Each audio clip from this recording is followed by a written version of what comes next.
Now, has he done enough in his planning, and are these issues are there issues that he need to be aware?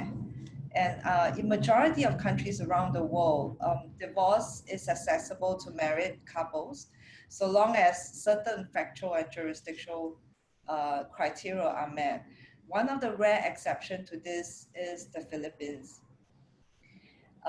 If James and Rosa are not happy being married and want to get divorced, we're going to speak about, is it possible to obtain a divorce in the Philippines? Is it possible to obtain a marriage annulment, and what are the conditions? And what is the effect of marriage annulment on domestic foreign property? Joshua, would you like to help us out with these questions here? Sure, Mary. Thank you, Mary. As Mary had said, Philippines is a rare exception because currently under Philippine law, divorce is not allowed yet.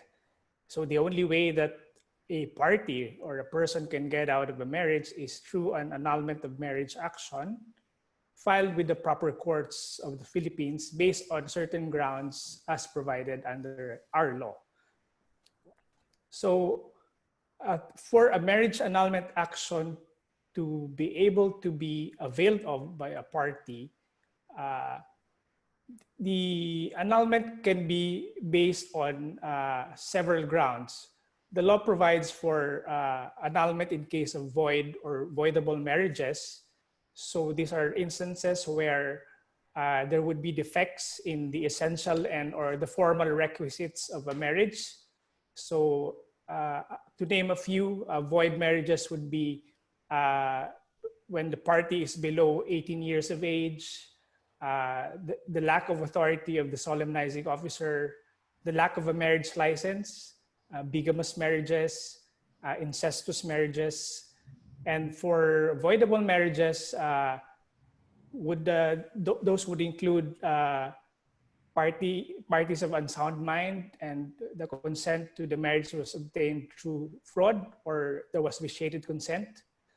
Now, in case the above grounds that the grounds that I had discussed are not attendant, the only way that a party can seek for an annulment of the marriage is through the filing of a petition for the annulment of marriage on the ground of psychological incapacity of a party or both parties to comply with the essential marital obligations. Basically, these obligations are to live together, observe mutual love, respect, and fidelity, and render mutual help and support. So for a party to be able to successfully annul the marriage, there will be a need for that party to present clinical evidence of the psychological incapacity. And this usually takes form, the form of a psychological or psychiatric report issued by the duly licensed psychologist or psychiatrist. So this incapacity, to be clear, does not refer to being of unsound mind, but only insofar as an incapacity to fulfill the marital obligations.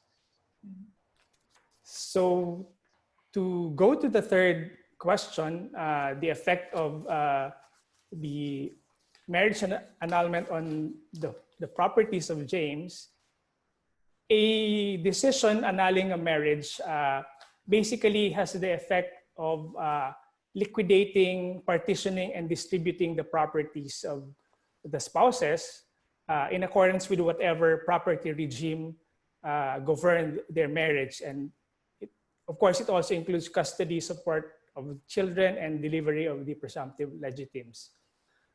So this is basically the effect of a decree of annulment under Philippine law.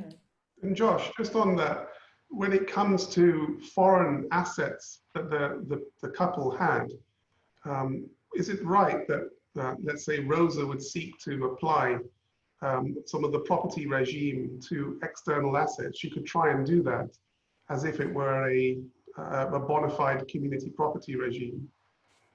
Yes, the property includes all properties, whether situated in the Philippines or abroad. Right. I mean, we're going to get to this later on community property, but I think that's a crucial point, that even if you have a marriage annulment in the Philippines, it can still give rise to legal rights with respect to foreign assets on the effectively annulled parties.